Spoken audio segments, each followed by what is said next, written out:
my dad one day was going through them, looking at them, and he said, and I keep repeating that in every interview, but it was life-changing, actually. He said, you should make a book out of this. Now, years later, I never forgot what he said, but I never understood it the way I all of a sudden understood it in 2010, after he'd already passed away 8 years later almost. I get this thing into my head and I tell my mom, like, listen, we need to get this analog archive of us back up and we need to do something with it. I think when he saw it, he really saw the power of that archive and he knew that it could become something really big. So me positioning myself from within his vision, all of a sudden, it made me capable of doing it. So it wasn't me as a little girl, it was me acting out of my father's vision. That's what made it possible. Otherwise, I wouldn't have been able to do it. Otherwise, I would not even have done it, I think.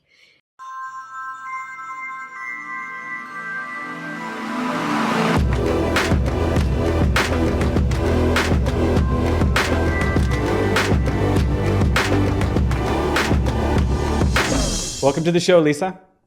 Hi, Patrick. Thank you. I am so glad you agreed to come on the show. I sent out an email to you and I waited a month and we finally got an email back and you're like, I'm going to do it. And I was like, yes. So I was super, super, super excited to have you on. To all my audience that doesn't know your work, you just have a wonderful body of work. I love what you have done and will do. I'm excited to have you on. So thank you for coming on. Thank you. So am I, actually. A bit nervous, strangely enough, but it'll go away. So yeah. We had such a great conversation to start this.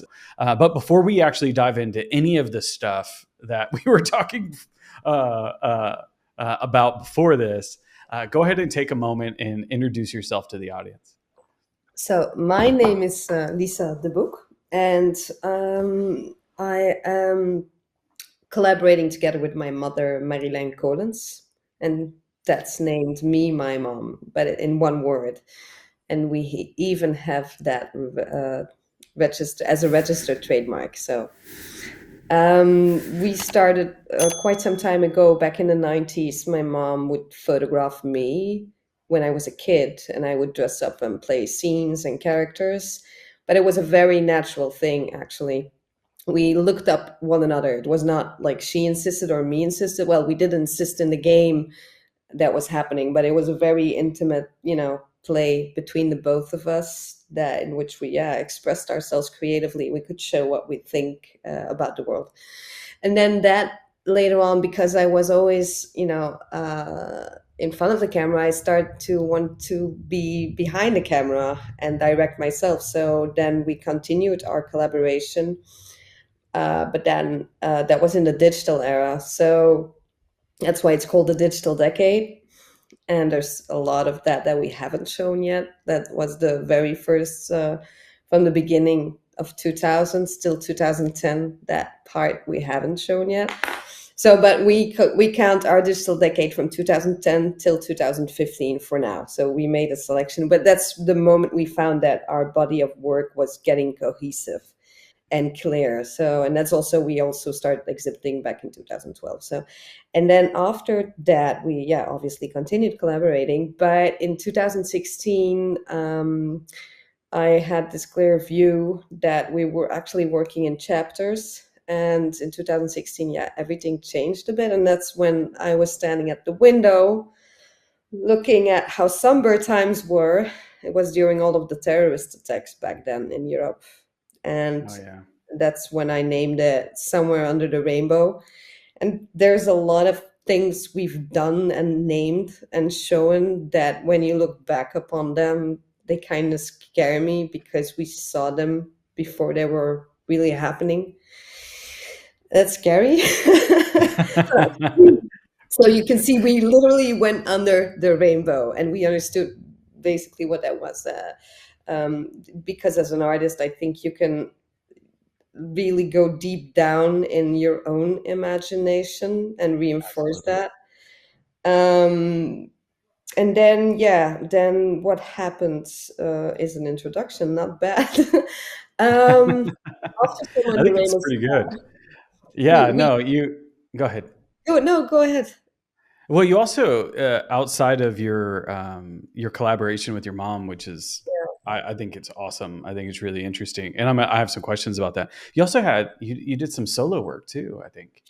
Well, yeah, and to be honest, there's always been a few self-portraits that I integrated even within the Me My Mom body of work, because I always figured that whatever I was doing is because of Me My Mom, and so we cheated. Yeah. No, but yeah, yeah, indeed. I did one real, at least real solo project, and that was, I don't know the year anymore. I think 2022. I'm Yeah, pretty confused in terms of timing ever since the crisis. So, yeah. but I think it's 2022 that I did the residency at NIAR, and I even wait. That's how it was a troubling period because wait, let me first tell you this. I had a really good friend, and he's much very worth mentioning on the show. His name was Geert Stadius. And he was the editor of Snooks magazine. I don't know if you Okay. know the magazine. It was a huge almanac, a photography book, and even contemporary art. And he'd been the main editor of the chief editor of that one for about 10 years, but he passed away back in 2021, and he was one of the biggest Me My Mom supporters you could imagine. He'd been extremely supportive throughout our career, and he became a really good friend. So losing Geert was also a factor that made things complicated for me at a certain point, because on the contrary to when my father passed away, Me My Mom was born. Be- Gotcha. yeah. And then for the first time, it was as if I couldn't touch Me My Mom, because I'd It, lost somebody yeah, who lost shared, somebody. Yeah, yeah, yeah, who I shared, who saw all the details. He knew our work by heart, and he was such a great, amazing, intelligent person. And you don't find that kind every day. no, Uh, on the contrary, and so that was the first time it made me actually run away, in a way, also indirectly, from Me My Mom, and that was strange. So I guess it was too remindful of it, or yeah, strange. It's still hard for me to encapsulate what happened back yeah, then. So, but yeah. It's like a something that brings up memory, reminiscent yeah, one of of a my favorite. past that was still a little tender for you. Yeah, Um, that's I'm you have a couple of pivot points that I'm already hearing in here yeah. from your story, and I kind of want to take you a little bit back a little bit and kind of talk to you about how you got into that game. Was it like your mom was, you guys were playing with each other just like mom and child do, you know what I mean? And you kind of had a really great relationship, it sounds like. And so um, was she always into photography? Was she always creative? Like, where did that come from? Was it like an amateur photographer with a or like? Talk to me a little bit about that. Okay, so my mom's story, she used to have, when she was about 9 years old, she used to have this little black box camera which she would carry around with her. And there's even a video in which one of her brothers is trying to take the camera away. She got pissed. She went to get it back. And she also shown me some of the images she took with that black box camera, and she would already direct people that back then. And my mom is introverted and I'm an extrovert, so through that camera she was capable of expressing herself, Gotcha. because she's much more the type that you grab her by the hand, and then that's why we work so well together. It's two extremes. So um I always grab her by the hand, and then things happen. But also because of her internal driving force. That's why also. But so yeah, she's always actually been very cultivated as well. My parents, they would take us to endless museums. Still the point that even though I'm very appreciative of it now, but at a certain point we got so sick of it. We have these pictures that my mom would take when we were sitting on a curbside, like looking bored, like, oh, we want to get out of here. And so You're like, come on. I Yeah. love their sense of humor towards us as kids. We had, they would show us our reality and mock it, but in a good way, not in a way of like that would hurt you, but it's like, come on, kids. Yeah. Um,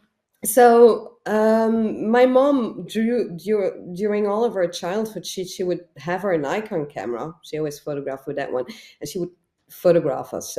She always took that with on holidays with us, and so I don't know. That's for me hard to remember or to understand because it was so automatic, and I was probably a bit too young. But the camera already being present during the holidays, I must have understood something. But there's another important part that I need to tell. My dad once came home with a video recorder and with a camera, and that was the first time back in the early 90s. And I remember him hooking up the video to the TV, and he was filming us, and we were all three of us, because I have two brothers, Michael and Thomas, and we were all three of us hysterically jumping on the couch while looking at ourselves on the television. So from the moment my dad brought back that camera, he would film us and he would ask us do something, So the request for performance was there, and my dad was a creative director, so he wanted us to be creative, and both of us actually, they were very stimulating on that level. And my mother, oh my, there's so much to tell. She's also a teacher. She was a sports teacher. So being creative and stimulating towards children, and yeah, also educating them, and it Yeah. was it already. So she knew very well how to be with kids Yeah. and how to get the game going, and a great sense of humor. Also, Encouraging play and imagination. And yeah, I could tell, when you look at that series, and I think we're going to get a chance to look at that. You could tell that there is a sense of play and a very good relationship. So it's like there's an imagination. There's I don't know how many times, like I was a 90s kid as well. And so we would stand there with a microphone and pretend like we're singing like our favorite pop star, and but you would put on these little performances if you're an extrovert. But you had this imagination that you were standing in front of thousands of people when you're a child, and your mom's encouraging that. I think it was really, really cool. And it makes sense now. She's a teacher, and she's, well, a physical, what do you call them? PE, physical education teacher. Like, yeah, and so she was encouraging play and games and stuff like that. That's amazing. That's really amazing. yeah. So she had taught herself photography. She was a photographer when she was young. She had always been doing it. She's So still doing it today. yeah. And you started your collaboration young. And so when did it evolve? Or did it evolve? Or did it just continue to kind of get No, bigger? And well, let me tell you this, like, if it weren't for my mom, I wouldn't have been so fluent with Photoshop, or even the ah, camera for that matter, because like it's a stimulating thing. It's there's competition, and there's positive competition. It's we would she would be busy with Photoshop, and she'd learned a few new tricks back in the 2010. And I was like, yeah, how did you do that? And she showed me, and then I would learn from her, and then I would teach myself more, and then it was, and that's the positive competition. And you must know, she's mostly always ahead of me. She is working way more with artificial intelligence than I am, so she's getting good at it, and it's yeah, nice to see that evolution, because I don't have the need. to be working with artificial intelligence the way she does, because it takes time. Because in our conversation earlier about the artificial intelligence and the images you can make with that, it's it's good to have those tools, but knowing how to use them and training Agreed. them is the most important part. Is you have to understand the machine, and the machine has to learn to understand you, and you have to understand what you want, because it's not just asking the machine like, draw me a flower. How does it complete your artistic vision, in which you are capable of building images from yourselves from zero to a whole world? And in what way can artificial intelligence add to that without it destroying the natural part of it, or the fact that Yeah. you decide upon the elements already present and how they are present? So in that sense, I am not yet totally AI, but my mom is, But your and mom is. That's amazing. she's good at it. Yeah. That's So amazing. Yeah, constantly I got the pulled into that. I got pulled into it. I couldn't yeah, help it. But my photography background actually it made it faster for me to integrate it, because yeah, so much of the direction and so much of the prompts and stuff that you put in there are using language from photography. You're telling it yeah, lenses, and you're telling it perspective and shots, and you're doing all of that stuff, and you can craft an image whatever way you want. yeah. That's pretty amazing. She's teaching you, and Yeah, when they started adding AI into Photoshop, game changer. yeah. AI into Photoshop, it's just amazing. I use that every day. uh, I, it's I'll tell you something. I got stuck. My favorite prompt is "give me blonde hair," because I didn't have. Yeah, I'm sorry. It sounds so stupid. I know. I don't care.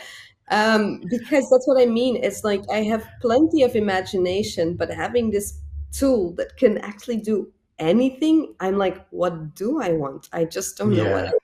So I would end up with my yeah. prompt, "give me blonde hair," and that's probably because I didn't have any more blonde hair. Um, there's only just one image that I made recently, like a couple of months ago, that I was happy with. That I was like, okay, that's my first AI image that came from me, in the sense that, but also because of my mom, because she started using the elements of swans in her images, and then healthy competition yet again. I was like, I also want swans. And I think, yeah, I think she's one of the more inspiring counterparts within myself, Ali, for myself, actually. She's Oh, what always, a blessing that is. How yeah, cool is that? That is so cool. Like, there's so many people that wish they had that, you know what I mean? So, that's amazing. So, like, you guys are kind of a dynamo that's evolving. And so, what encouraged you to kind of create another body of work in response? Because you then started to do a series where you were kind of recreating these childhood, or having a conversation with, I would say, you know what I mean, with that body of work you and your mom were doing when you were young. So talk to me about that evolution and your path there. well, from the umbilical vein, I know that it's complex, actually, because it took me, also writers writing about our work and thinking about our work, to understand many of the layers that were so natural to me. I mean, I wasn't my own philosopher, Yeah. in the first place. But naturally, yes, all of those elements are there. But that's why I love philosophers. When you read their text, you're like, yeah, that's logical. But I couldn't put it into words like that. I put it all into images and those layers. And what was your question again? I always get Well, lost. it was all about that kind of evolution. You know, Yeah, you guys are kind of driving each other as creators. You know what I mean? You were in front of the camera, then you got behind the camera. yeah, I'm curious about that evolution. okay. What encouraged you to do that? Did you go to school? Like talk to me a Yeah. little bit about that kind of evolution to your own, you're now being the creator. I went to school, the regular school, which I still don't understand to this day why the fuck I did, but okay. Um, let's forget about that. It stimulated me in another way. No, I Yeah. never went to art school or anything.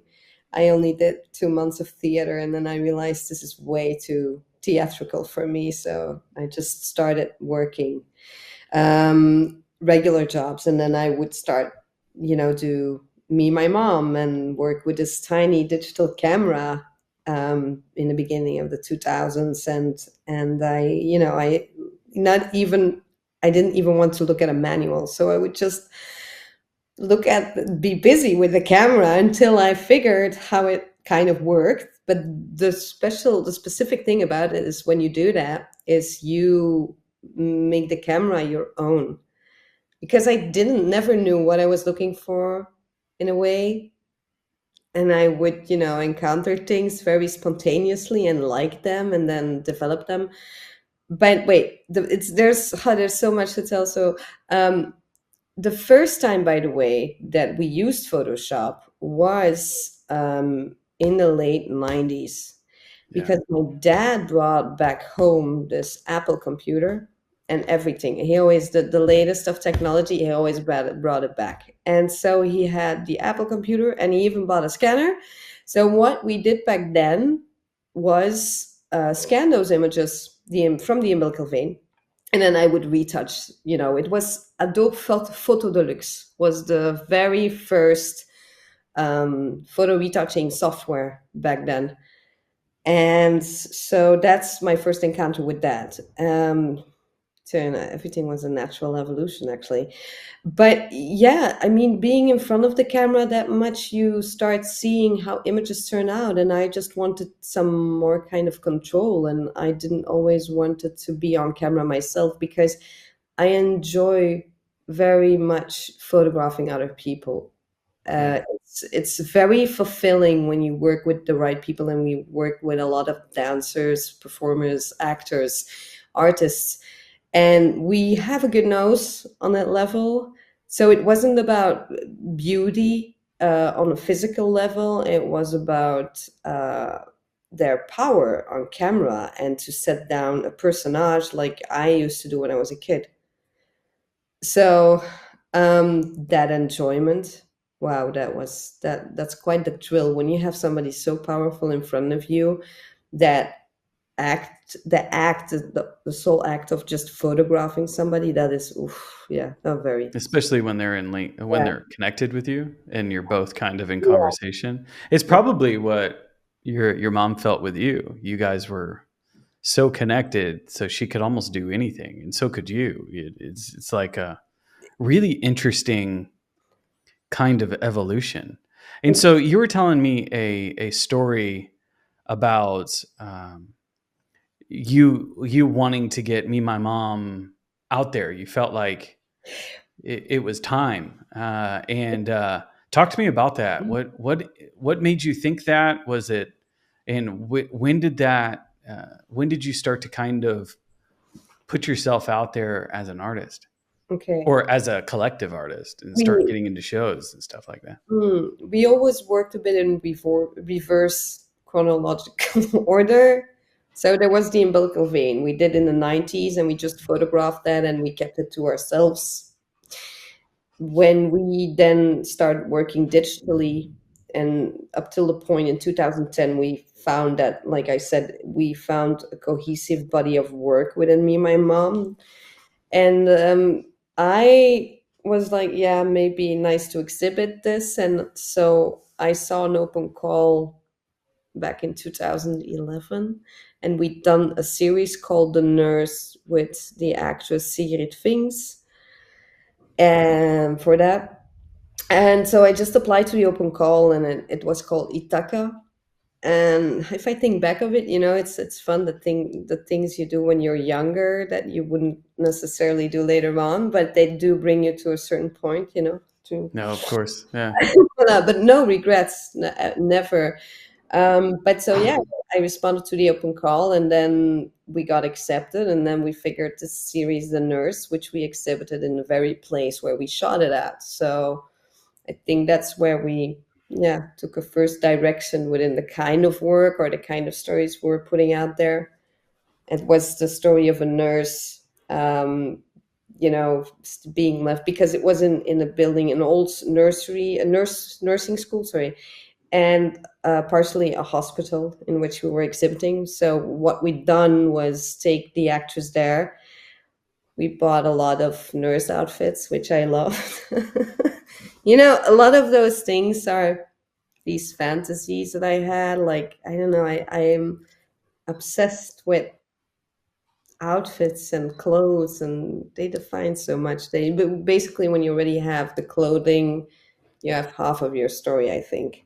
Yeah, But okay, it's true. so what happened is, so yeah, we did that shoot, we exhibited that work there, and that's when we started exhibiting, and that's also when I started meeting artists, and they you know, they started explaining me the art world and the fact that we could exhibit more. And so everything happened by chance and naturally, because I didn't go really looking for it. And then, yeah, before I knew, we had a huge retrospective in Botanique in 2021. Um, It's yeah. interesting. I think there's this really interesting evolution that you were kind of going through, and it's almost as if like you're naturally an artist, of course. You're a maker, and you're just making, and then you guys go, hey, maybe we should apply to that. And then bam, bam, bam, bam, bam, bam, and it kind of takes off. But Yeah. there's like so many like stories and stuff that you could probably even tell. But do you have, and we're gonna jump into those here in a minute, but do you have any like inspiration, like people that you like to look at, like artists that inspire you? Or do you like, or are you one of those artists that likes to stay insulated? I don't want to be influenced. You know, I hear that sometimes. But who do you like? Is there somebody that inspires you at all? Oh, many.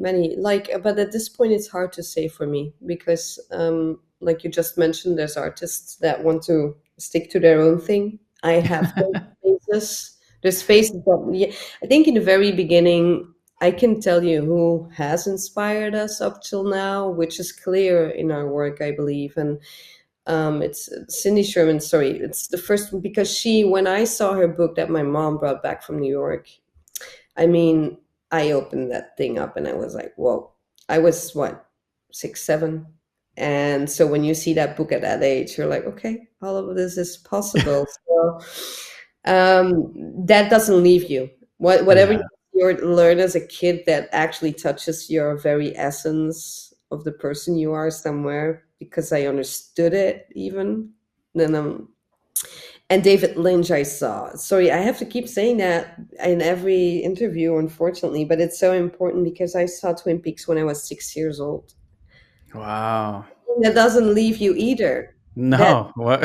at it though.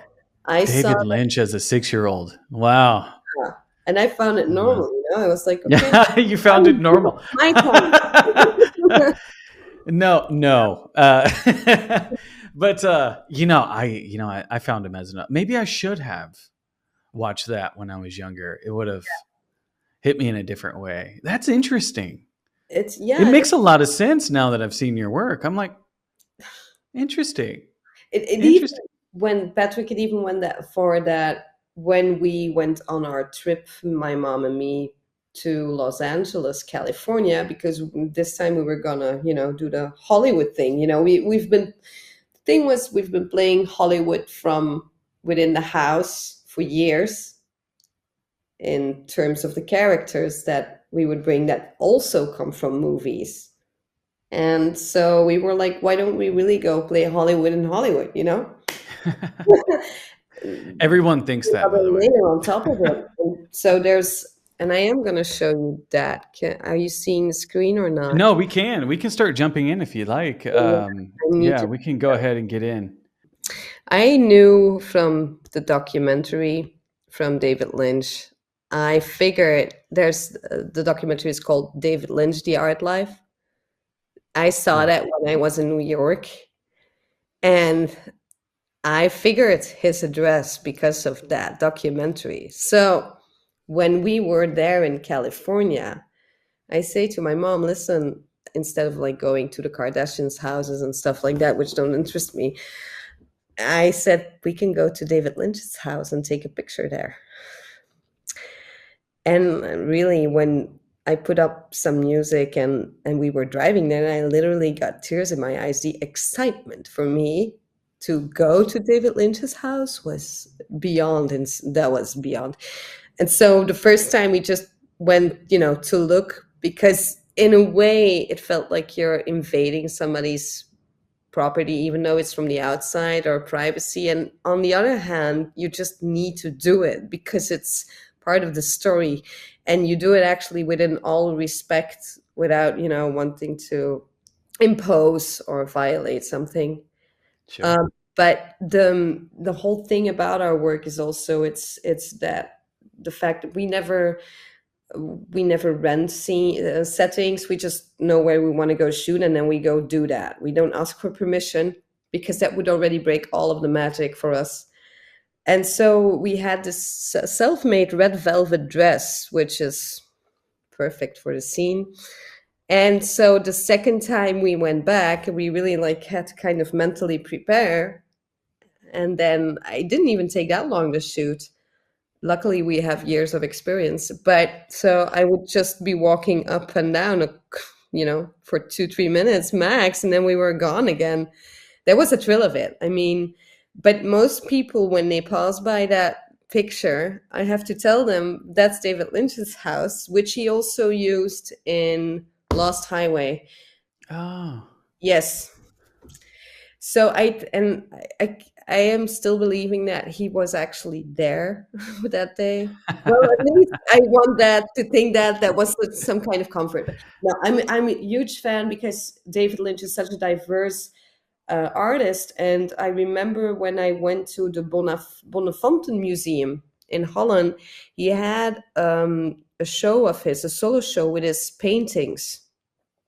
His paintings are beyond. I mean, that's a whole. We all know his movies, but the paintings are less known actually.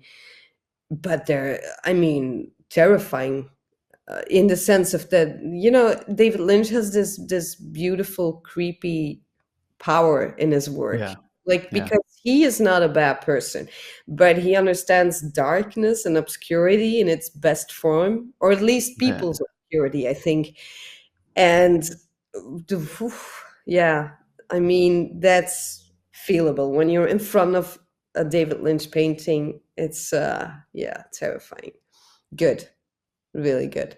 So yeah, that's my David Lynch fangirling. No, that's not fangirling. It's when it's a woman. I'm sorry.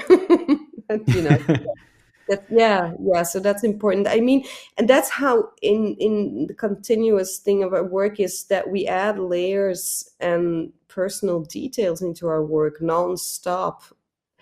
And what I didn't understand when exhibiting is that we get that. We are capable because we live in that fantasy. We live in the quantity of our imagination and the detail, but the public, the viewer, does not. So I believe that in the long end, it's more interesting for me, my mom, to show less in an exhibition than more, because it's too much to read for people. There's Why too do you much. say that? Because I noticed that, because we can, like I said, we can handle the quantity, but when researching something is something else. But when exhibiting, I realized before, when we did The Nurse or The Lady of the House and the little princess, those were cohesive, clear series. So one storyline, so that's okay. There's not too, but once you start showing a lot of images with a lot of personal stories, you need time and space. Mm-hmm. And I didn't, well, I started reflecting on it. I think it's more interesting to choose less in the next exhibition if we do one. Yeah. I think that's interesting. It's definitely a different experience when you exhibit and you put a series of images. Did you ever play with the narratives with those images? Did you ever try to see if you could get a different reaction or result or story out of them, or did you always kind of have one clear direction that you wanted to go? No, Did you that ever play with it? yeah, we did often actually, because it's not because you create something from a certain point of view that it stays there. It evolves. You look differently, you feel differently. It's all about feelings, actually. And so, which is not always easy, because when you want to get to a concrete package to show something, it's nice to decide at a certain Yeah. time. But we would actually at every time make different links and connections, and that's what I meant. We've never like worked on a regular basis with a curator that would know our work enough by heart to know what to do with it. That's interesting. And when Yeah, you have a lot of stuff to work with, you I guess you can curate it in different ways. And yeah, you could probably even adapt it to different calls if you wanted to tell different narratives. Because when you have a body of work that you're kind of making all the time, you're responding to the world that you're living in at that time, and so you have different things you're thinking about, and in your age as you grow up, and as you do this, as you do that, you know what I mean. I'm yeah. sure you had a lot to work with. That's fascinating. Mm. Take us through some of these. I think we're here first. Take me through. Oh, uh, oh yeah. So I mentioned that during Somewhere Under the Rainbow, what was troubling to see after was um, some of the titles that I gave to images at a certain point. Now, this one is called Walking into World War III Like. So we would play on the hype of, how the memes and all the stuff goes. oh yeah. So in 2017, I named that like that. And that's just a feeling. That's when, and that's the trip we did to California still in 2017. The Disney airs, which are dystopian for me, very dystopian. And I see kids running with them and even adults, and then I'm like, God, they got to you, right? Yeah, yeah, it, it's a sign of the times, actually. It's the way. yeah. Yeah, And the so graphic tee with Mickey on it, I think, is dystopian to me. it is actually. Yeah, I would agree. uh, but I've always felt like I've always felt that way, but I didn't know anybody else did. I'm like, oh, look at this is the decline right here. There's a lot I Uh, think that I feel that I can't even say in these times, because they're very keen on censoring or not letting yeah, the reality or the truth out of something. So yeah. But yeah. yeah, so I was wearing that back then, and then the dress you see is self-made, and it's the same dress but different fabric, obviously. Literally That's walking into that's war. interesting. You had said something about half of your story comes from half of your story with just the clothes themselves, with the outfit or the costume or whatever you're wearing, and so you're also now making them. Is that a really really important part of what you do? Like, Yeah, do you find that it's necessary for you to make something? I'll bring you first to where we started with the clothing, because that's an important part. That's back in the digital decade. I wasn't the first one. I have to think now. So we made the series The Escape, and for that one, I asked my mom. I said, "Yeah, I'm imagining a straitjacket," and so she made one, and it was made out of like this curtain like fabric like you would see in what's the movie again, from where all the kids are wearing curtain dresses and clothing. Oh my god, The Sound of Music. Okay, yeah. Yeah, one of my mom's favorite movies as well. And so that's when we first made clothing. And the straitjacket is also an important element throughout, because we made variations, like you can see on the Barbie image. We even went that far after we made the series The Escape, which is also set at the sea. We went as far as to make a parody on our own work, because I would convince my mom. I said, Mom, what if we are the first ones to make a parody, or replicate our own work? Then nobody else can do it again. That's how far it went sometimes with me. And so yeah, we would do that, and then we would use Barbie, which unfortunately they made a movie out of, but that's another thing. And so yeah, back in I think that's 2012. Yeah. So and then the straitjacket we used again, but with the other fabric. What's it named again? So we made a straitjacket, and this time we made it out of burlap. Now, burlap has quite the historical significance. If you know that it was used during the Second World War, also when they disgraced artists back then. When the Germans disgraced the artists, it was the war against the artists. And so yeah, we made a straitjacket. Here you can see it, but with pink ribbons. I got, for some reason, again, obsessed with pink ribbons. And so we even made a movie, which is, again, terrifying when I look at it now. There's a lot of elements that I could only understand now from that movie we made. But so the story is a neoliberal soldier wearing a World War One jacket with a blue suit and a red tie. And he's wearing a boxer short that's with the army print on it. And then so he gets into a fight and a waltz with the man in the straitjacket.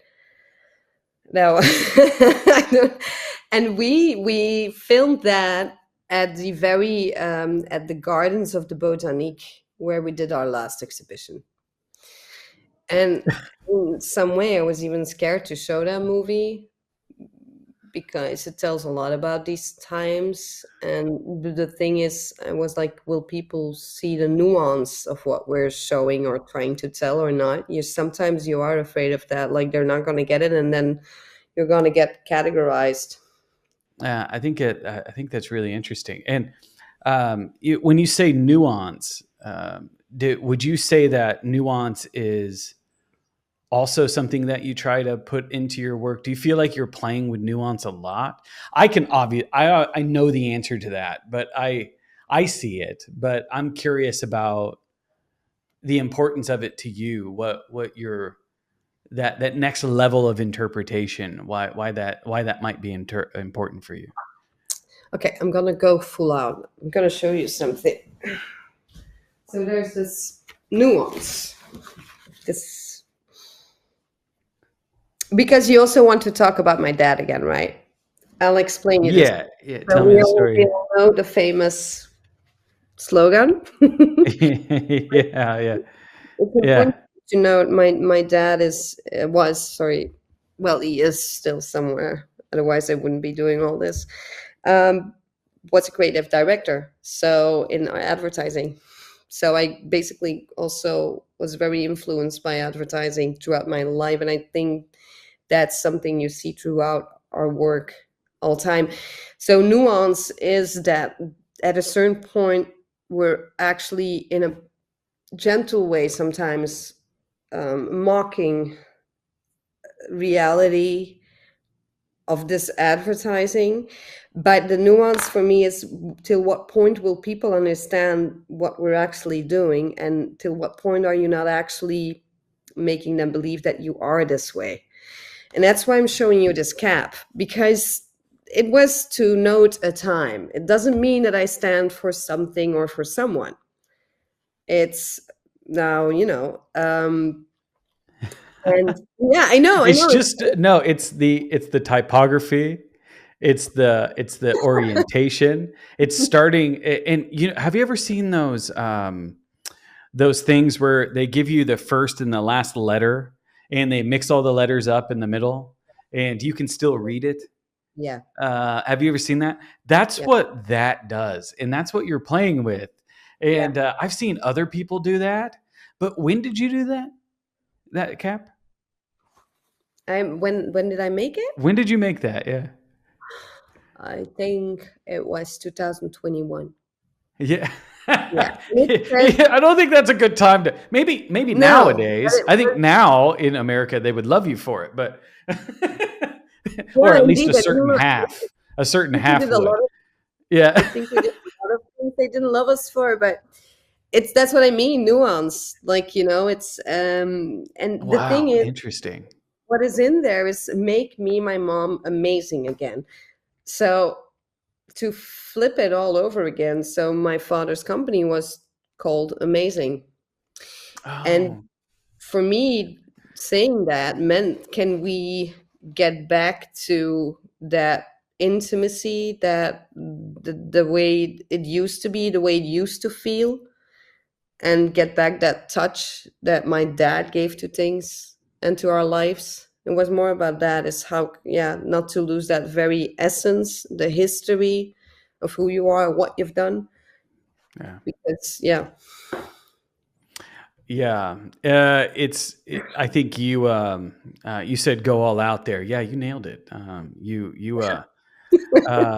What a great example. And the other part is that marketing uh, now, I think, in a lot of ways, is shouting amongst everyone else that is shouting.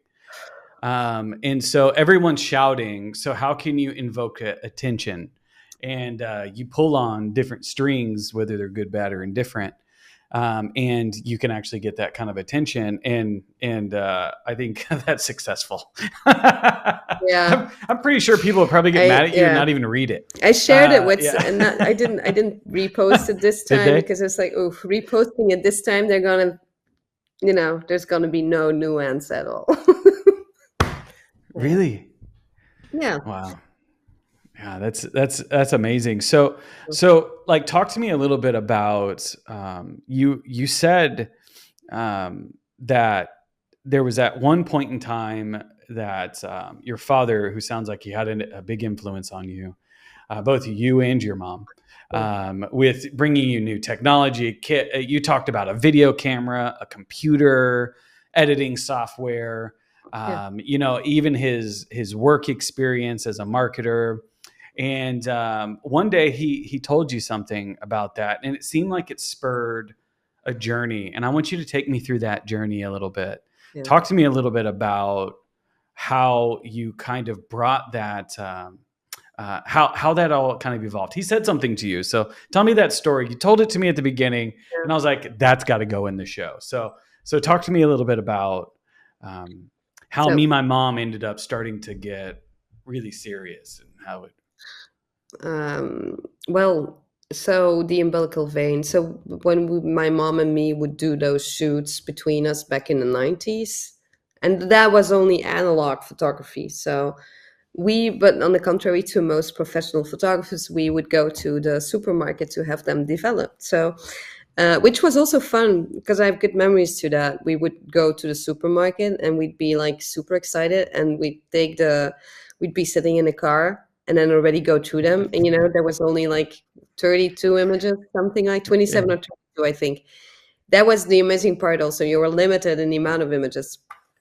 And so we'd be super excited. We'd choose our favorites and we would go back home. And then, sometimes when my mom would frame some pieces, she would order some to enlarge them, and she would hang them up. And we had a cupboard, and we would, put out some smaller ones. I loved the format as well. And my dad one day was going through them, looking at them, and he said, and I keep repeating that in every interview, but it was life-changing, actually. He said, you should make a book out of this. Now, years later, I never forgot what he said, but I never understood it the way I all of a sudden understood it in 2010, after he'd already passed away 8 years later almost. I get this thing into my head and I tell my mom, like, listen, we need to get this analog archive of us back up and we need to do something with it. She's like, okay. She wasn't up for it first because that's, like I mentioned, it's an emotional passage. I mean, my dad Yeah. was still alive, so it's a bunch of memories, which obviously when you do it yourself, you come face to face with your past, and so that was pretty intense. But luckily, we started doing that because we were offered.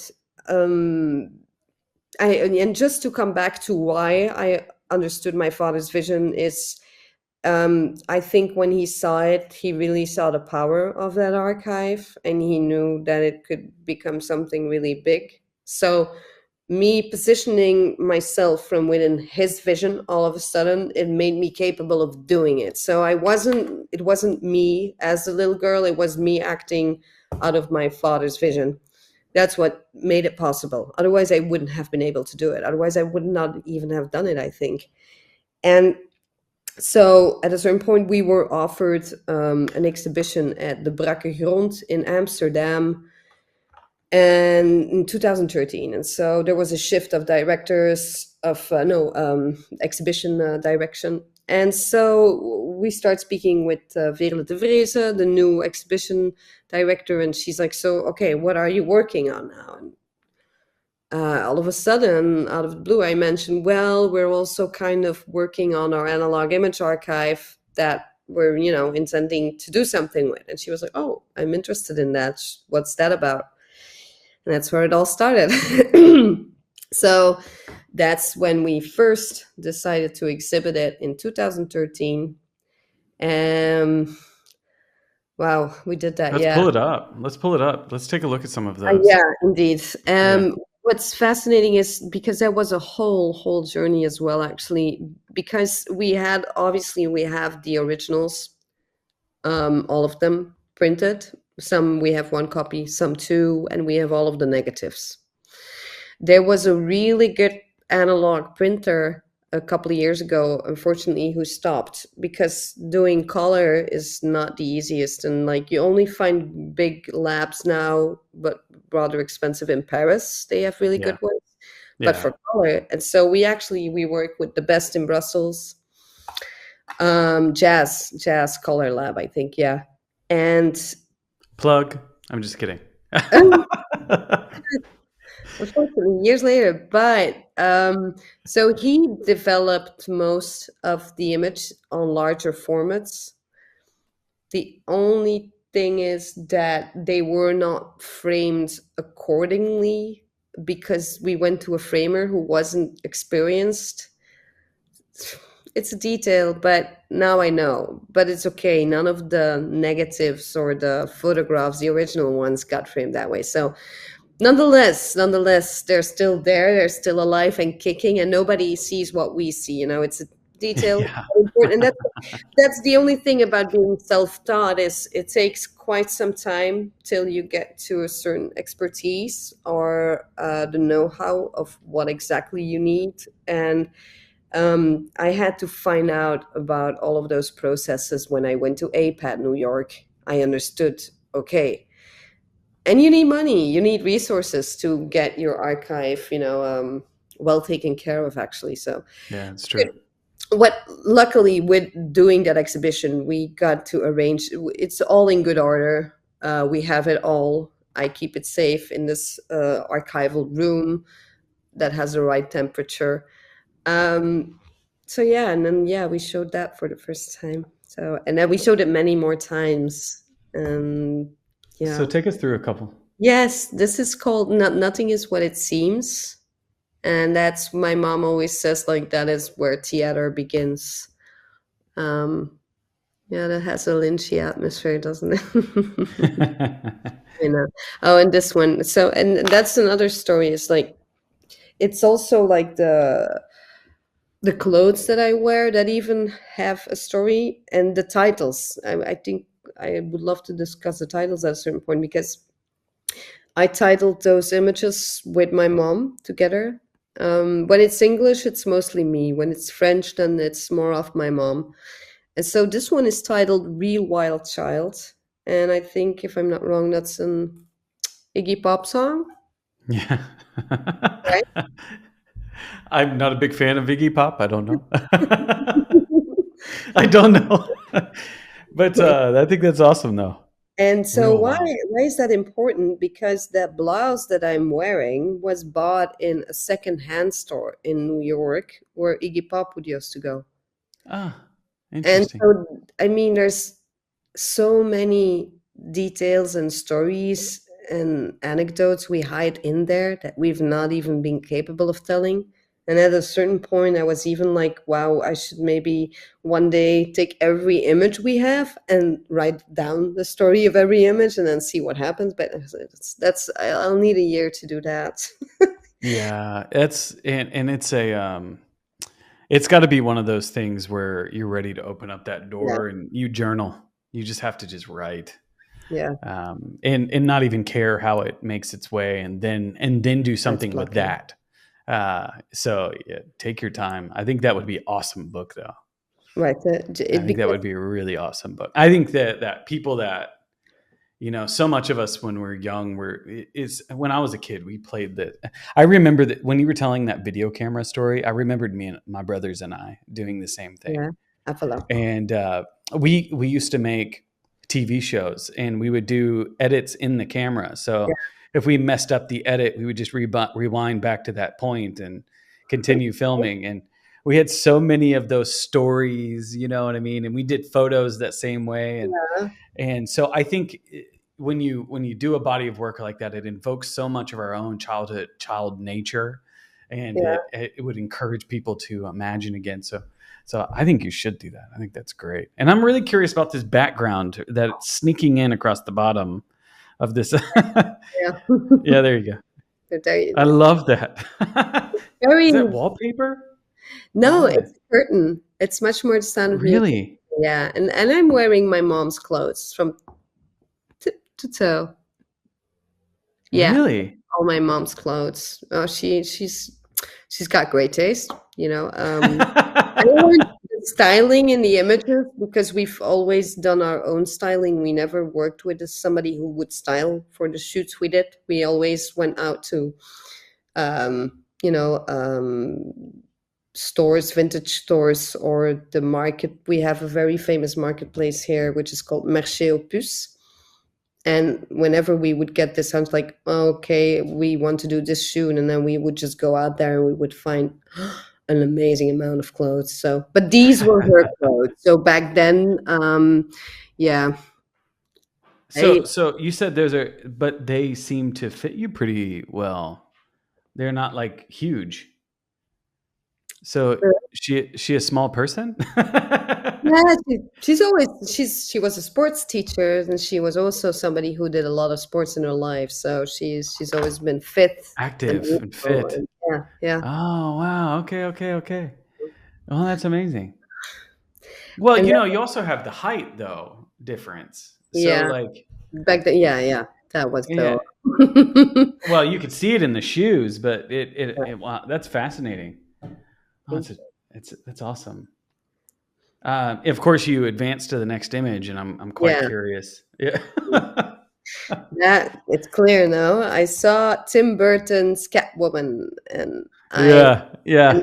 it's 1994, so I was 9 years old. So I got obsessed with Michelle Pfeiffer being Catwoman, and I mean, she set down the best Catwoman ever. And I think Yeah, Tim Burton actually understood the Batman movies the best up until because what you see nowadays, I think it's too over commercialized and yeah. the specifics and the aesthetics of Tim Burton are wow, mm, always been very particular.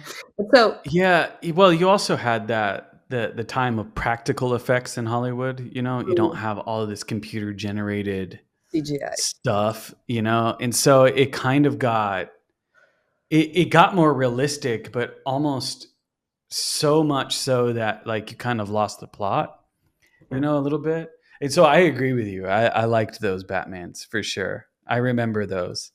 Um, who was it? Jack Nicholson. His Joker, I thought he freaked me out when I was a kid. Mhm. I still remember him. I never will see Jack Nicholson No? any other way. When I see him, I see the Joker. I Yeah. don't. I know he's done other things, Yeah. but A Few Good Men, of course, is a great one. Um, but that I can only see him as the Joker. But side tangent, I apologize.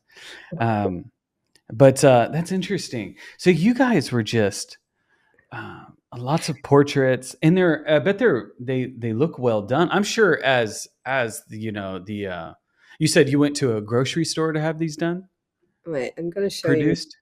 To supermarket most. Well, Supermarket. So we would go to a professional camera and photo store where they develop them with the machines as well. But sometimes, yeah, you had the photo department in a supermarket, so you yeah. would go there, and they would have the machines, and so Well, you would, because so many people like in those things, they take the same photo and it's not very good or whatever. But you're getting individual, unique images. And I bet they were probably entertained by you guys.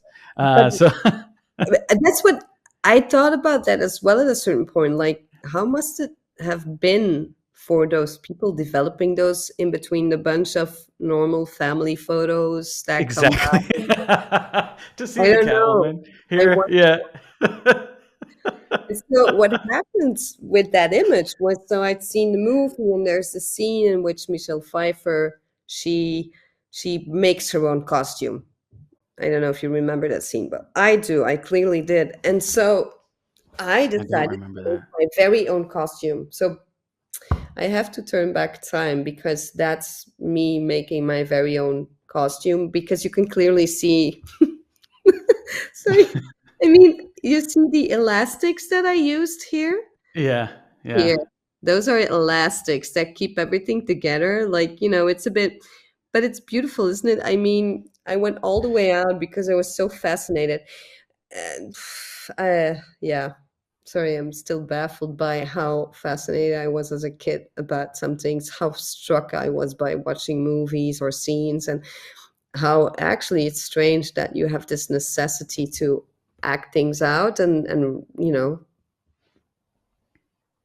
So I number one, I'm like, I really enjoy the experimentation, Yeah.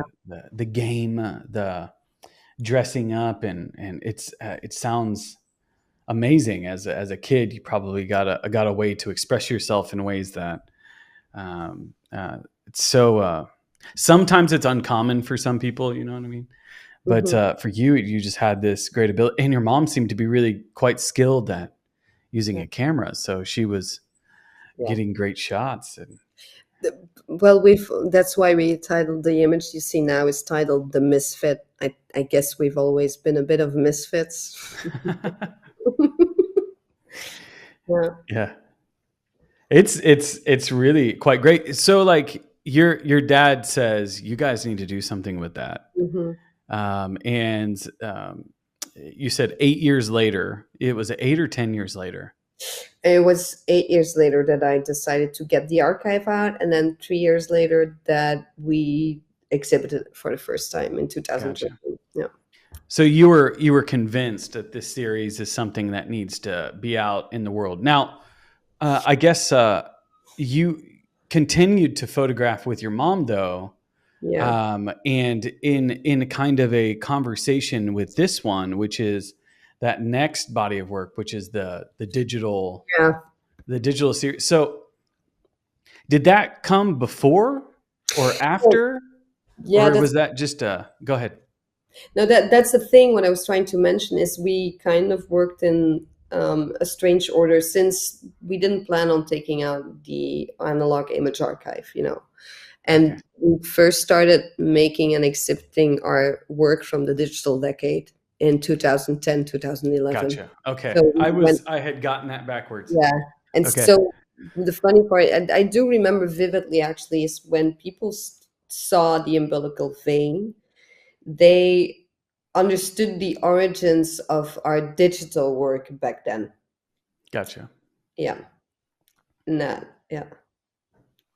So then that's kind of where that's fascinating. Do you want to take us through a couple of these? Yeah. So And also, does this idea of the title, like, talk to me a little bit about that? Is that something you carry throughout all of your? I noticed something. Sometimes, when you get into some of those other bodies, it's the same title, but it seems like they're important well, here for. Talk to me a little okay. bit So about when that you too. want me to talk about this title or about where the titles come from, or Yeah, how you think about them? okay. Are you? There's lots of art theory about the title and what it adds and takes away and how it Yeah, limits no, what we. I But know. like, I'm curious what your thoughts are on that and how important they are to these for I you. What I didn't realize was how much indeed talk there is about titles and non-titles. Yeah, Um, yeah. for us, they are important. They don't therefore decide a story or an image towards the viewer, but they express something for us on a personal level. Mm, They're like small notes, um, mental notes, even in a way, which you remind you of a specific emotion, mm, which you not only put into images but also into some words that define that moment. Which, when you read it again, you think back to the very moment you thought of it. And so, for me, they're important. But we've also renamed images at certain points. We've done that. Do I do at this point? I I am not as happy with my titles I'm giving to current images that I make. I think I can do better. mm. I think I got more demanding.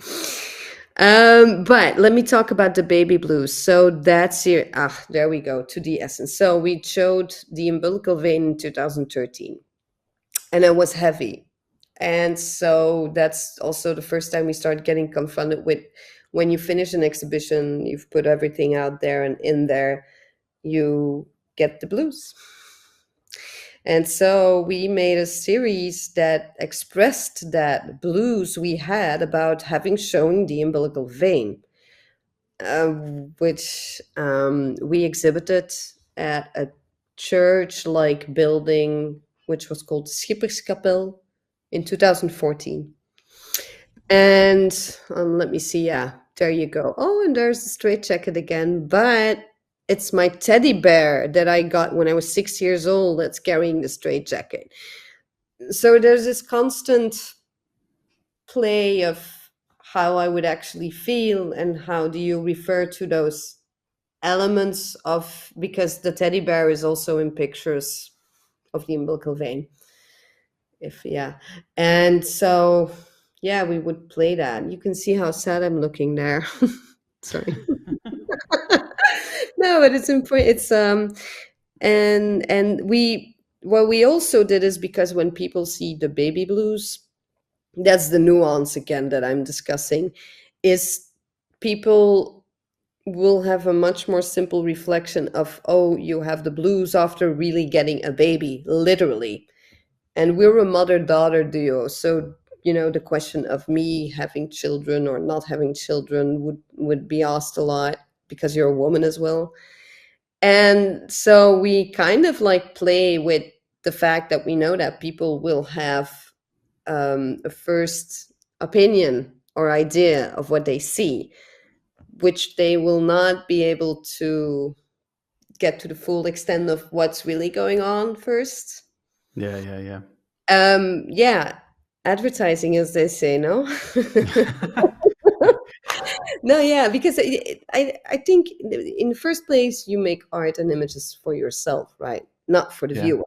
Nonetheless, you do get a certain psychology of the viewer at a certain point. So we would go pretty far at certain points just to kind of run away from the viewer as well, and to be as close to ourselves as possible into this mixed up fantasy where, yeah, I guess. Yeah, there's an interesting dynamic there too. It's almost like you make different when you know it's going to be shown too. Yeah, you do. Yeah, And you can yeah. play with that in a way that like I said, we would add layers and layers and layers so that it would really become our own again. But it's often that I remember when back like years ago when I would get a lot of likes on Facebook, then I would get, suspicious. I was like, hmm.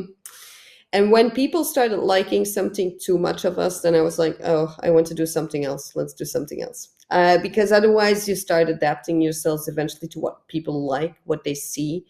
And you think like, oh, if I want to be liked, then I have to make this. So you can't disconnect anymore from the viewer. And that's the thing I do miss the most is when we were there in the 90s, it wasn't all there. There was no social media. And I think that's No. also the power of that archive. It's like, that's real. That was so real.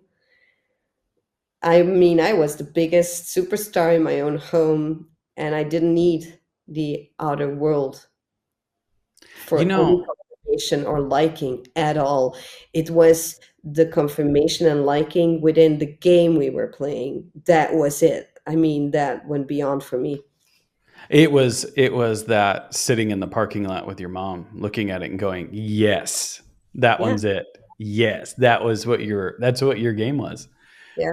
Um, there's I had another artist actually talk about, he's a National Geographic photographer, and he worked with this one particular editor that he thought was just the talent, really super talented, and he would lay out his images, and he said that when she would look at it and go, "That's the one," and he would go, "You're exactly right." He said that there was he goes, it's a feeling beyond anything. He goes, "It's better than sex." You know what I mean? And when you can both land on it and you both see and feel the exact same thing from an image, it's like another thing. And so that's it. But then when you start that additional layer of the viewer, man, that is strange. So the other part I wanted to hammer on too is this idea of the blues. This kind of depression that you were kind of reflecting on, and there's so many of us that we have this drive to get somewhere, Hmm. and that drive actually defines us in so many ways. But then when you actually get there, you're like, oh, Was that it? like, yeah, this is it. It was like this for me. You know what I mean? Like, so many people are like looking for that promotion, Mhm. and when you finally get that promotion, you're like, oh, this sucks, or this is terrible. You know what I mean? Or what am I going to do now? Like, it's like, I was working for this and now I got it. So, and it wasn't what I thought it was going to be. You know what I mean? Yeah. I thought I wanted this, but now I don't know what I want. Now, and you go into this weird place. Is that what you're reflecting on? That kind of feeling, like of getting there and going, oh, Well, I can say, well, we discussed it earlier. I mentioned it earlier. So back in 2021, we exhibited at Botanique in the museum. But they had changed directions. So, but before that, Botanique was really known for their photography exhibitions. They did there many. And I had seen earlier, years before that, before we exhibited there, I'd seen the exhibition of Pierre et Gilles, the photographer duo, also a huge inspiration. And so when I saw that, I basically went like, wow, I want to exhibit here. And so we did. There's nothing basically that didn't pop into my head that I didn't execute eventually. But like you say, is when you're there, when you've done it, then you're like, okay. Um, it, yeah, that it's not that you're the. you're I like, mean, I love the drive that you have when you are imagining things. Actually, the moment that you're not there yet is the most exciting part. It's when it's all spinning in your head and you're concocting and you're fabricating, and basically when you're creating and thinking of it, you already intensely live it so much that from the moment it starts materializing, the intensity takes off, because a lot is I think, I believe, is the mental part in which you wow, can live very grandiose even. So yeah, then it was like, yeah, is that it? So we've done that, and then exactly when you're there, you're like, okay, and what's next? And that's the first time that I was like, I don't know, Yeah. because we gave Wow. it all. We gave it all. What we basically did back then in that exhibition is we showed 230 works. I mean, pretty insane, actually. We showed our three chapters: the Umbilical Vein, the Digital Decade, Somewhere Under the Rainbow. We made a catalog which was called Home Game because I believed that, it was our first very big exhibition in Brussels. So you play a home game, right? Oh yeah. Which is supposed to win when you play it. And so, yeah, but the advantage of doing that exhibition was that we got to take everything out again. I restored many pieces. I re-archived all of them.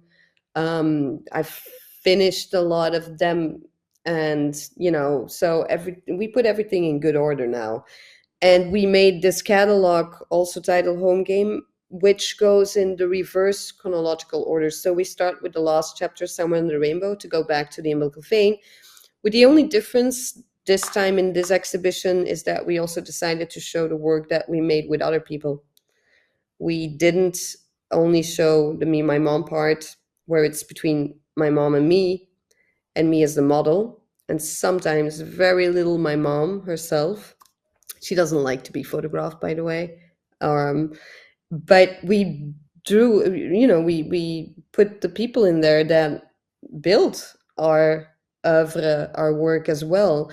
And that was the first time we, yeah, jointly showed that. Because when we did the exhibition at the Museum of Photography, which was curated by Xavier Canon, who I just recently saw at Paris Photo. He's a wonderful curator. I mean, one of the best I've ever seen. And it's a huge reference, the Museum of Photography in Charleroi in Belgium. It's like, and so when we showed that in 2018, we only showed the me, my mom part, wasn't the others. So that was the focus. And so in Botanique, we went all out, everything. And the advantage was that we got to close those chapters and then create our last chapter, in which, not a last, but the latest one is the fourth hatch. And that Hmm. one is running from 2022 till 2032. And I saw that. I was like, I don't think we're in 2032 here. So not this yet. is your, But yeah. But I this time I defined, like, I did the giving the titles and the chapters came naturally because I just started seeing that we were systematically actually working in chapters. And I like at a certain point knowing, like, okay, that's done and now we move on to something else. I think that's important as interesting. well. But the fourth hatch is like, I mean, we're like 2025 soon. And Yeah. Oh my gosh. no, we Yeah. got time. We got This time. might come out then, but I'm not, it might be in January. I don't know when this one will come out, but um, yeah, it's coming. It's kind of crazy. Yeah. Yeah. Especially considering the last 5 years have been so insane, you know? You really thought it was important for you to get uh, that one series, the umbilical vein, out, and why was it so important for you? What was driving you? You said you believed in it. You told me this really interesting when you came to Perry Photo this year. Kind of you were like kind of disillusioned a little bit, but like you were really convinced of that series, I and still am, actually. yeah, well, naturally, I agree. But to talk to me a little bit about that. So you had was we were talking about this post show blues and kind of reflecting on that, and but you were like, was that desire to get that out kind of what was like pushing you and driving you? Is it sounds like you were kind of building with something, and I'm kind of curious where that came from, where that inspiration came from, where that fire came from. Gut feeling. Gut Vision. feeling. Vision. Just like that. Simple like that. Gut Yeah. feeling. Yeah. Do you always follow your gut, or is it just is that Yeah. what all of this is? Yeah. And you know what the nice part is, I didn't understand what I've always had it, but I didn't understand that you could actually fine tune the gut feeling.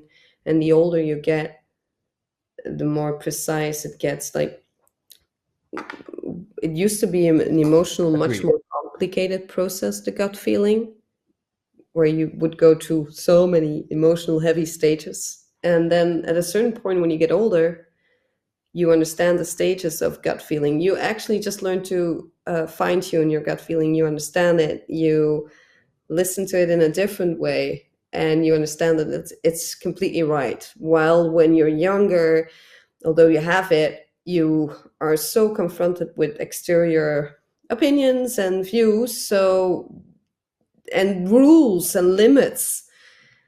While, and then when you get older, all of a sudden you just know that it's right. You know, And there's I have a theory about that. Um, because I would totally like when you talk about your gut feeling. I'm always curious what people mean by this.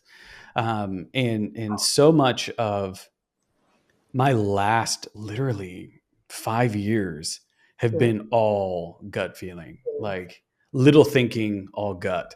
And it's only because like I got clear about what it is that I was, you know, yeah, feeling at that moment in time. And you were right, as it comes with a clarity. And I was wondering why at this age am I so clear in that? And I think a lot of it is that you give yourself permission, I think, a little bit more. I think when you're young, you have these gut feelings, but you're like, hey, do you have the same feeling, or is it just me? And yeah, you don't 100% believe it unless other people are yeah, validating it. yeah, But you get to a certain point to where it's created its own credibility. You're like, yeah, I should have followed my gut there. Yeah, I don't know how many times I said that through my 20s. Oh my gosh, I just aged myself. But then you get into a certain point, and you're like, oh man, I followed my gut there and I nailed it. And then you get to a point to where you're like, I'm just going to go with my gut. It's yeah, always right. Let's go. yeah, And so that's what it was like for you. yeah. Like that's interesting. That's it. And so you had that one direction. I'm asking my gut a lot of these questions lately, other than, hey, did you like that baguette? No, that was a bad joke. But Uh, yeah, no more of those. Off with it. That was So, a good baguette. No, or uh, let's jump back into your work and like let's kind of like unpack a little bit of that because you have quite a bit that we can look at. We looked at the umbilical vein. We looked at the the kind of the next evolution of that. What other bodies of work do you feel like were real notable for you that you felt were like super important on this journey for you? Well, um, I can tell you what happened after Botanique. Yeah, Um, please. so first, the strangest thing was there was a poster in the city that hung over with my face on it. It was this one, and me as the crying kid, the depiction of these times. And so I colored my hair brown, and I didn't want to be recognized anymore, and it worked. I started hiding. It was too much, and then I announced the fourth hatch, and then we finally are figuring that out. But because you spoke about me doing solo work, and I never finished the story of when I went to this residency in Niort, the encounters, c'est les rencontres photographiques de Niort, the encounters, photographic encounters in Niort. And I participated with that in that residency with self portraits that I had made the past 10 years, I think, or 5 years. I don't remember. I have selective memory now, I guess. And so yeah, so that was a part of solo work, a solo moment, and I was like, because it felt almost as if I was betraying my mom, strangely enough. You know what I Interesting. mean? Yeah, Yeah, yeah, yeah. like betrayal. Like, can I do this? Am I allowed to do this? A solo now? So I just said, like, take it as it comes. And so I just did the solo moment. And then I was like, okay, yeah, now we've done that and now we know. But I still see everything what we do as people also under the moniker of me, my mom. I think, it's more than just the duo, it's the idea of this collaboration and the power. Yeah, the collective energy that you move Yeah, together. I think that's yeah. interesting, Because the especially things, creative. exactly, because the things I make is because of her as well. I still am inspired by her. So there is no way you can ever cut the umbilical cord. But the yeah, but the relationship changes when you get older. I mean, for Yeah. me, seeing, yes, she's also my mother, but that doesn't mean she has to play the mother role to this day. On the contrary, I mean, you become partners in a collaboration, you're friends as well, you're human beings, persons that are interested in one another and that can communicate on those things. And I got silent actually after. Like, it's not that I didn't make, but it all was a bit too much also with the crisis that happened. Like, the whole world changed. Well, it'd been changing for a long time, but we'd been, come to the complete turnover. And I mean, I was adapted to create from the world we knew, and then you have to reconfigure everything. You have to understand the times you're living in, or the non-times, and that I'm finally getting. And then you have to fine tune your vision again and your feeling towards those times, and whether I mean, I don't have the feeling that when the 5 years ago we could be dancing as artists on the tables. I don't have the feeling we can do that still. And but there's two factors into play. Not only is it the times that are changing, but it's also me getting older. Not necessarily therefore in the mind, but physically also. So this is another fascinating aspect. I once because I do feel sometimes less comfortable posing now. And I think that is age bound, and seeing your physical change, seeing that actually without realizing you're seeing that the whole time. And Cindy Sherman once made this remark that actually the problem when because she got older, that she couldn't play the same diversity of characters as she used to be able to. And I always found that fascinating. When reading that, I started reflecting about it, how, but on the other hand, yeah, it did change her work as well. She couldn't go really heavy on even the physical aspect in her last work. She mocks herself, or what she does also, it's she takes her own image, and she's allowed to do with her own image what she wants, so she can make herself as ugly, as old, or as beautiful as she pleases to. She's in control, but by already doing that herself, nobody else can do it. Nobody else can. It's fascinating though. It is, that is really, really interesting. And, I'm thinking about you, and your work, and especially the stuff with me, my mom. And in so many of these images are your face.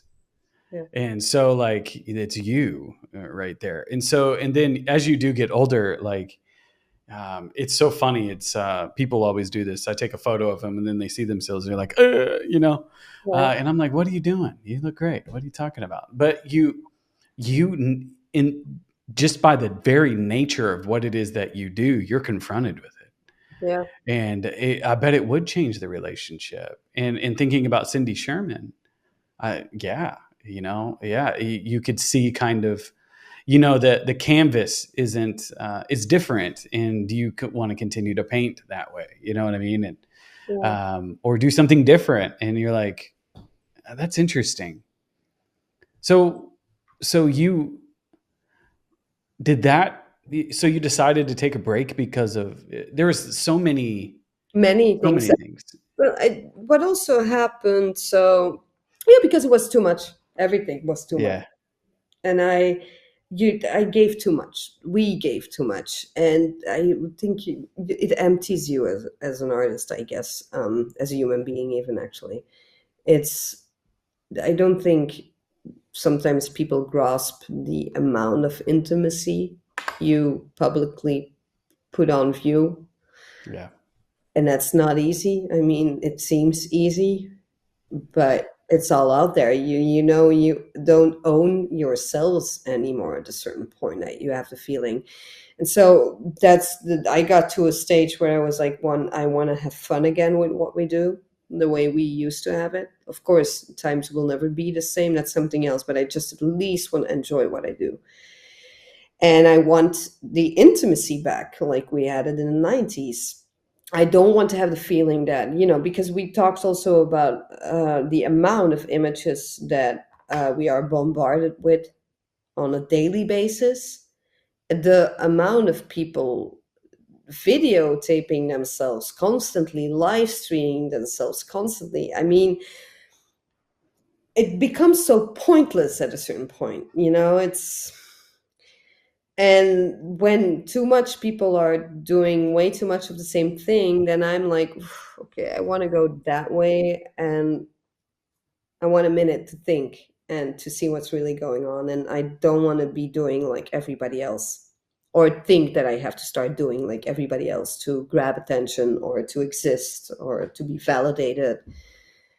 Um, so yeah, once we got over bombarded, that was also the point where no, I mean, Instagram is insane on that level. Actually, when yeah. It's I we were just catch everybody up on our conversation. One of the things that we were discussing before the show was kind of my initial inspiration for the show was I was studying AI, and I got a little nervous by the fact that we're literally going to have there's all these fake images curating a certain reality of the world that's going to be out there, you know what I mean? That's completely artificial. And like we get out there with, I think I saw a stat where there was 1.4 trillion images uploaded to the internet. And so if you are in your phone at all or just walking around a major city, you're swimming in images, just absolutely swimming. But I don't know that we have ever been taught how to kind of make sense of that, Like, I think Steve said in our initial conversation that our great grandfathers maybe saw 50 images in their whole entire life, like, and but we they see that in 10 seconds. Huh? What's that? probably they remember every one of them. Yeah. The question is, Yeah. how does it affect our memories? Like, you can be on Instagram for 10 minutes, but then I'm like, tell me, what did you see? Can you how does it affect your photographic memory? How is the visual information at that rate, at that speed, actually processed? Because there's another process going on. It's not anymore looking at an image, actually. I'm sure it kind of like even rewires your brain differently, because it's a different process. It's not Yeah. taking one image and thoroughly looking at it. It's a lot of images, a lot of information. So yeah, there's something else going on there. So you get at the end of, you said at the end of that, um, what am I trying to say? That residency. You Yeah. get at the end of that residency, and you've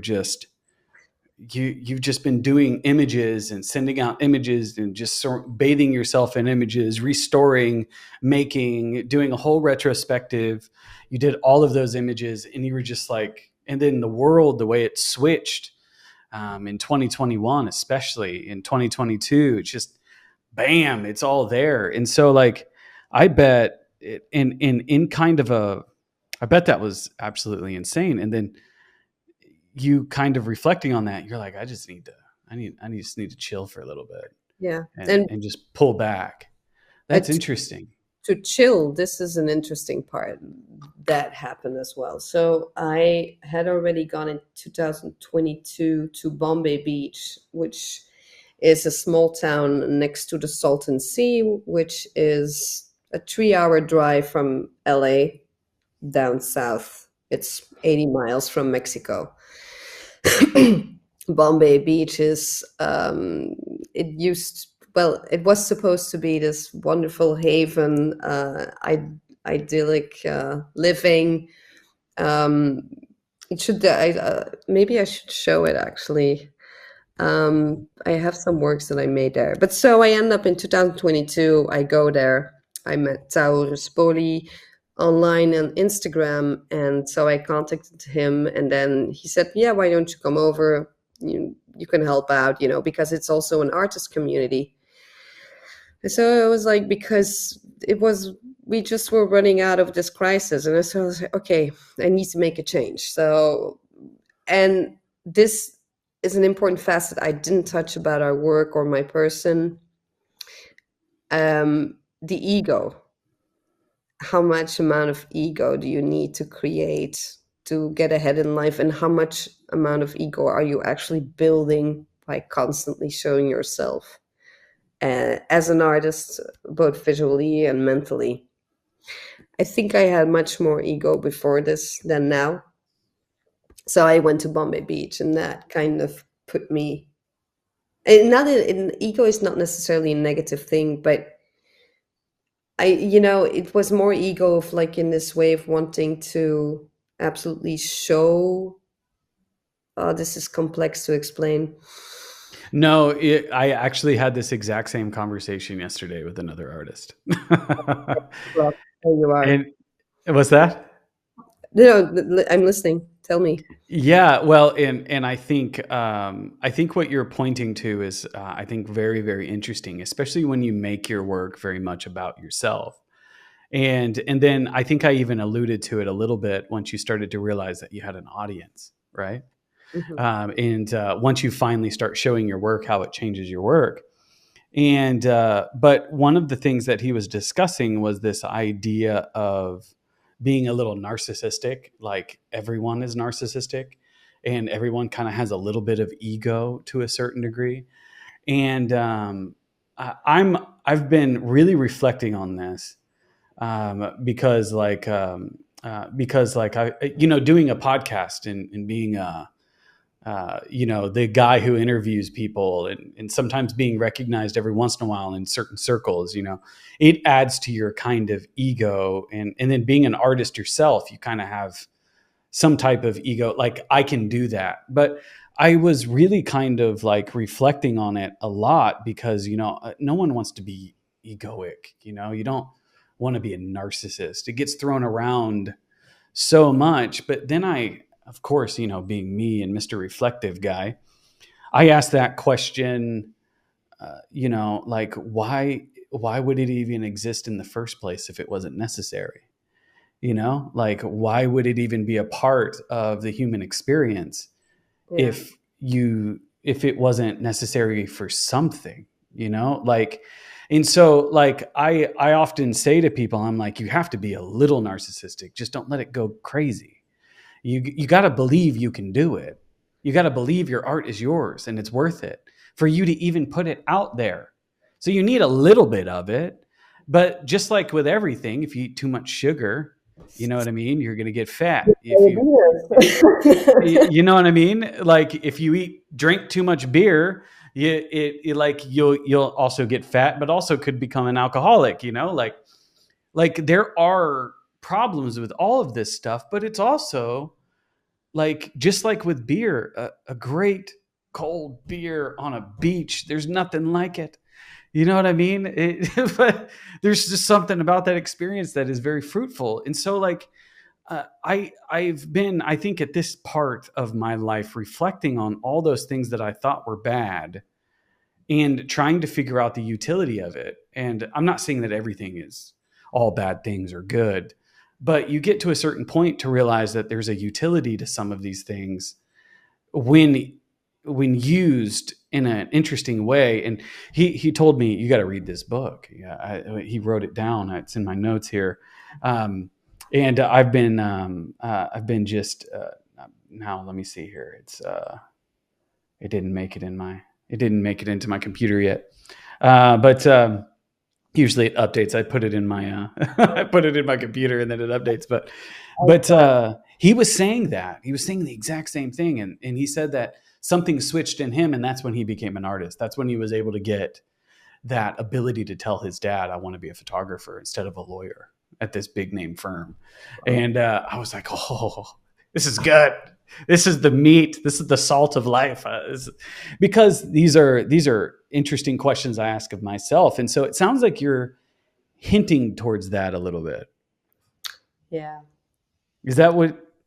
But it's also sometimes I don't like people having a certain idea of me because I see pictures, in the sense Agreed. that I understand the power of the image, and the power of the image defines that people see what they want to see. And so if I present myself in a certain way in a picture, it's almost as if some people perceive me as being available to them. They Interesting. Your it's product. Yeah, and the personage, the character I would play, they would perceive it almost as real, like that must be a part of her. So no, well, no, I know how to play it in a picture, in an image, but the actual me is a whole different thing. It's not this sensual, half naked person sitting in a beautiful couch in the Sheraton hotel, in a private atmosphere maybe, but but that's the power of the image, and what the audience wants to believe and think of you. And so that's also something I ran away from, like, but I didn't understand that until a later stage. It's like, because I understand everything about how we put images out there and characters, and I hope that sometimes people reflect the same way of it. On the other hand, it's also a beautiful thing, that you have that power. Yeah. But in terms of misperception, or people starting to perceive you in a different way than you actually are, that's strange. But yes, the fact that I am capable of playing certain characters means that that is also a part of me. See, it's also, it's not black and white. It's a very gray zone. Well, to that same point I was making about earlier, that like that narcissism and egotism, and you could even say it about all the virtuous things, that being trustworthy and selfless, and all of these things are a part of the human experience, and you can either tap into them or not tap into them, and it's all based off of choice. And I think the thing that you're kind of tapping into a little bit, and it's a kind of a self-reflection, is you have access to all of that as a human, to experience all of it anytime you want to, Yeah. almost. And you're playing those characters and kind of making images for those. I think what you're also kind of experiencing as well is the way we as humans, as people, consume images today. They're almost product in a way. We're so surrounded by them, we're fooled by them. That they lose We their value. Yeah, well, not only that, we also give them too much value sometimes. Ah, that's Like interesting. they're looking at you saying, "Well, that's you." That, and you know what I mean, and making this association that is really not even truly there. You're playing a character. I used to, when I was younger, my mom used to work in the film business, and I was around famous people all the time. Yeah. And that was one of the things that I saw, was that like some people didn't realize that that person was not that person, that it Oh, was just a movie that they did, you know? Like I can imagine Keanu Reeves there. Everyone probably thinks he's Neo from the Matrix, you know? Um, Thank you, you. can- you know, like, come on, you know, but we haven't as a species, I think, really evolved enough yet in our I don't know, and I'm still playing with this idea, and I don't want to put out generalizations, but we haven't really been taught how to make sense of all this information. No, And we as photographers, you know, we play with the indexical nature of photography. That's what we do. We play with the fact that people think it's fact, you know, and we play with it, and we make up realities, you know, in our own ways, to live out our fantasies or not, or see what that would do, or you know what I mean. And we kind of play with it. And when you put yourself in front of an image, when you're the subject, like Cindy Sherman and like yourself, man, that's a you fascinating journey. And to hear you reflect on it, that's amazing. and Yeah, go ahead. um, no, there's two thoughts that popped up when you were talking about the mass of images, and that's in the 70s. Susan Sontag, wrote her famous essay on photography. Now, she already describes the mass of images back then.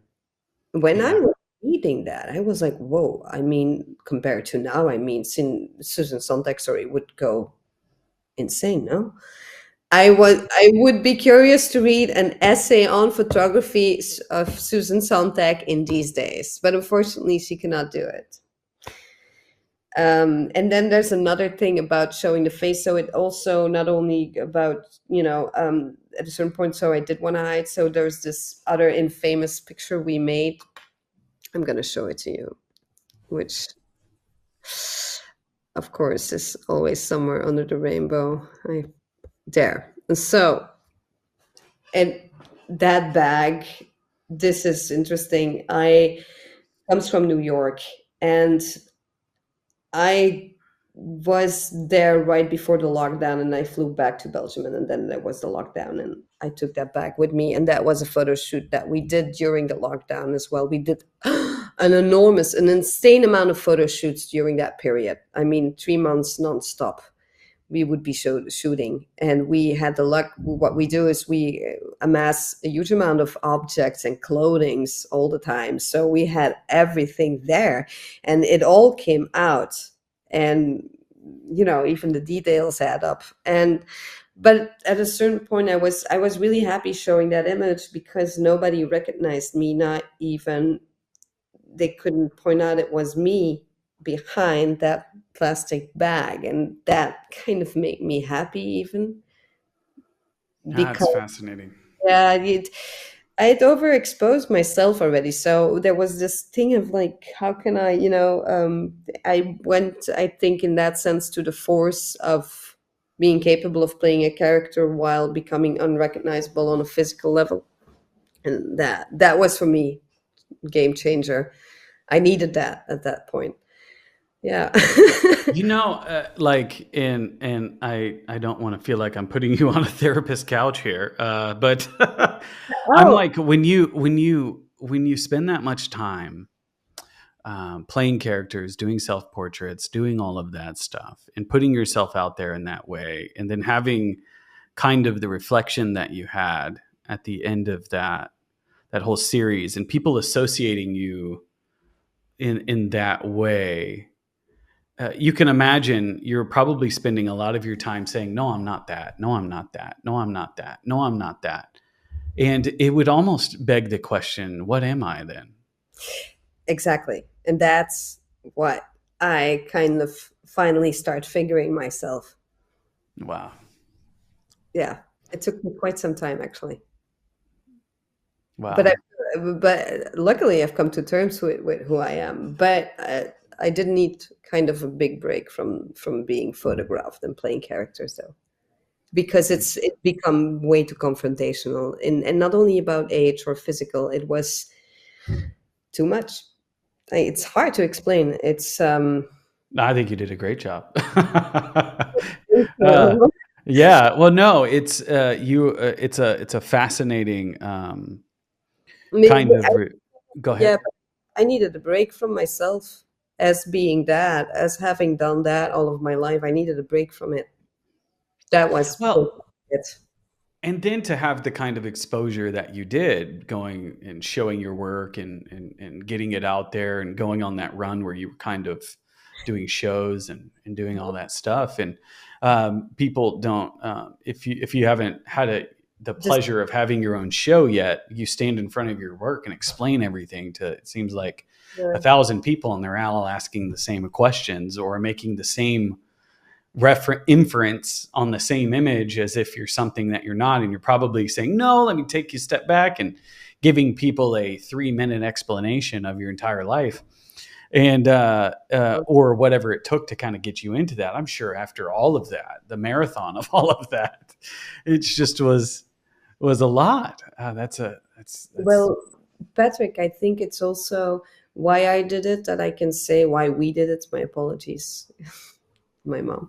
But the statement for me, like I said, I'm nearly a tool to myself and our work to get our statements and our ideas and our visions out there. yeah. And the statement was always, in my opinion, the most powerful part of what we did. And when we did that last exhibition in Botanique, it was about a statement. And that was why the main image is me as the crying kid, because that signified something. I mean, seeing the crying kid in the poster all over town was like, that's it, that.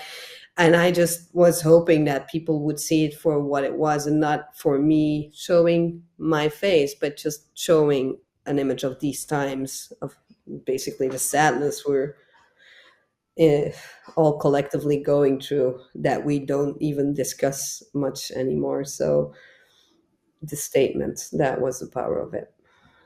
And Wow, you are something else. You anybody that's doing self portraiture or doing any of that kind of work, that's amazing. They could get a lot out of this show. I don't have too much time left with you, so like I just have a few more questions for you. But there's how go ahead. Yeah, I just want to finish the Bombay Beach story because it's fascinating. Because the turn that it took there to get, Now yeah, okay. You're gonna wrap. Okay, go yeah, continue. You got me. I'm sold. So you can. Bombay Beach. I arrived in 2022, and then I just helped out, in the artist community, helping out people, and they do a biennale every year that lasts 3 months now, up till a certain point that you have 4 days of festivities where everybody, does a lot of crazy, beautiful stuff. And it's a very authentic place, but it's a complex place because it's a small artist community. It's 1 square kilometers, and it's next to the Salton Sea, and it's a very toxic environment as well. I will send you some articles after that. You have to do some reading up on that, really. And there's a huge mass of lithium under the Salton Sea, which they're starting to mine more and more. But that's what makes that place, is all the complexities and the people there. It's hard and it's beautiful at the same time. But so I arrived there and I meet a huge mass of wonderful artists, of which one is Sean Guerrero. And he has been going to Bombay Beach for over, I think, 20 years. And he has a base in Bombay, but also in Paonia, Colorado, where I also visited him after I met him. And so the first year I met him, we had a great connection. And so the second year I go back in 2023, I wanted to finally make something there because, you have this freedom in Bombay Beach where you can just put down a sculpture on the beach and that's it. You don't have to ask for permission, and you do whatever the fuck you want, actually. And so when we were in a crisis, I was looking at this garden shed we have here in our studio home. And it's like a little kitten. When you see a little kitten every day, you don't see it grow, right? So all of a sudden I get this huge fixation with this garden shed because it had become crooked like hell. And I was wondering, like, how did I miss that? And that was such a sign of the times. Like, it was all there all along and we missed it, and it's too late to take care of it now. So I got fixated on it. I said, like, that shed could be in Bombay, actually. So when I met Sean the year after I come back in 2023, I tell him, Sean, I want to build this shed, this portal that connects Bombay to Brussels. And I showed him what the shed looks like here. And he said, you know what, I'll build it for you. And I was like, okay. So it's easy as an artist to another artist. You just say, hey, I have this idea. And I prefer giving people their freedom. I'm not going to go there every day and say, like, you have to build it like this. I mean, Sean knows what he's doing. He has such a huge imagination. I mean, the sculptures he's built there are beyond. That's you should actually have a conversation with Sean Guerrero one day. Yeah. Really. Oh my God, that guy can tell stories. It's insane. So, but so we built this portal, and that was the first time we built a sculpture within me and my mom that didn't include me, my face, anything. And what I also understood by doing that, it was like, it's this one object. And I understood that it wasn't about quantity, but it was about the quality of the dream, and that I didn't want to be as maximalist as I think I used to be, without regrets, obviously, but it was the power of that shed in the sea, which we literally, the guys went in to install it. They were knee deep into the quicksand when installing it. And with the cherry on top of the cake was a picket fence with flaking paint that we put in front of it. And I remember Sean and me going down there and watching our art baby, as we called it. And this is so great.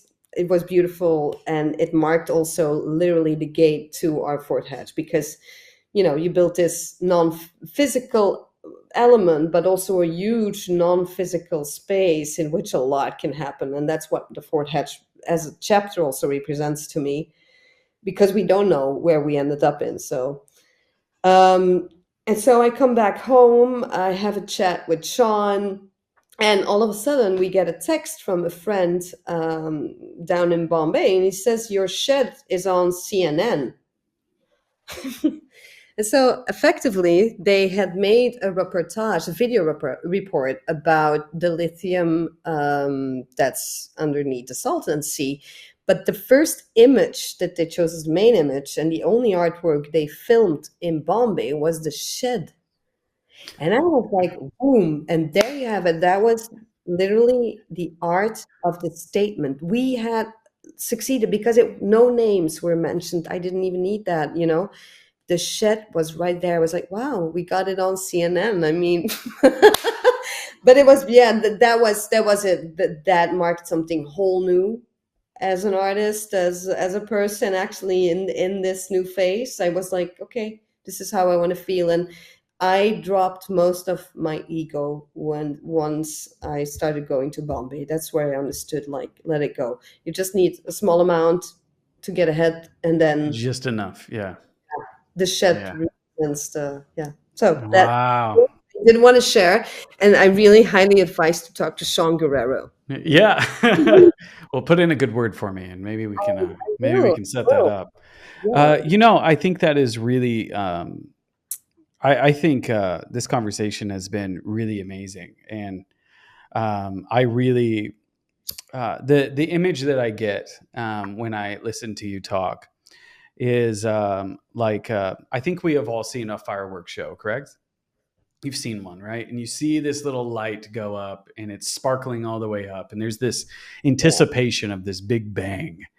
And then you have this whole experience of how it spreads out, and it just lights up the entire sky.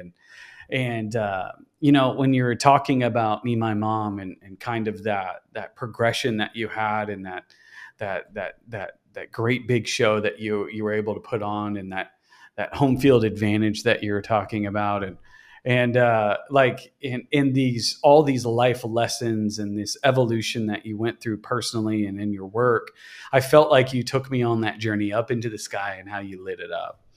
And there's this interesting moment in between when the next firework goes up, right? It darkens again, and you have this anticipation of the next one. And then you just start to see a a new line starting to get shot up. And I feel like that's what I just got to hear. So keep going. How cool are you? What a great conversation. I really, really appreciate you coming on. I just have one final question for you. I could talk to you literally for another hour or two. But I don't think I have that much time, much less would that fit our format. But I usually try to get in a little nugget of advice for other artists out there. Like, what would you tell someone if they wanted to be an artist? The other question, because some people find that to be difficult, because all of our journeys are unique, all in their own.